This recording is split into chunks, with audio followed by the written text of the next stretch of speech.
বাংলাদেশের দিকে তাকালে হবে না, আমাদের আশেপাশে যেসব প্রতিবেশী রাষ্ট্র আছে তাদের দিকে তাকাতে হবে। তারা কি কি মেজার নিয়েছে?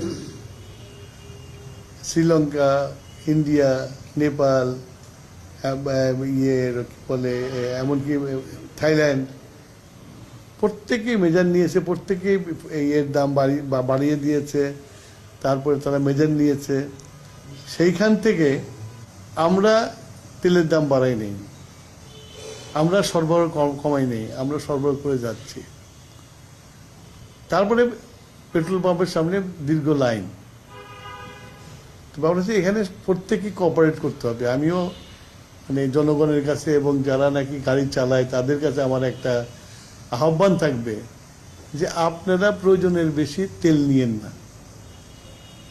আমরা তেল সরবরাহ করছি এবং সরবরাহ করে যাব, আমরা যতক্ষণ পারবো আমরা চেষ্টা করে যাব। আমরা গত বছর থেকে কিন্তু এই বছর আমরা 25% বেশি তেল সরবরাহ করছি। গত 2 দিন, ঈদের দিন আর ঈদের পরের দিন সরকারি ছুটি ছিল, আমাদের যে ডিপোগুলো আছে ডিপোগুলো বন্ধ ছিল, সেই জন্য তেল সরবরাহ করা হয়নি। আজকে সকাল থেকে আবার ডিপোগুলো চালু হয়ে গেছে, তেল আসছে, তেল পাবে, পেট্রোল পাম্পে তেল পাবে। এগুলো নিয়ে এই লাইন দেওয়ার প্রয়োজন আছে বলে মনে করি না। আমি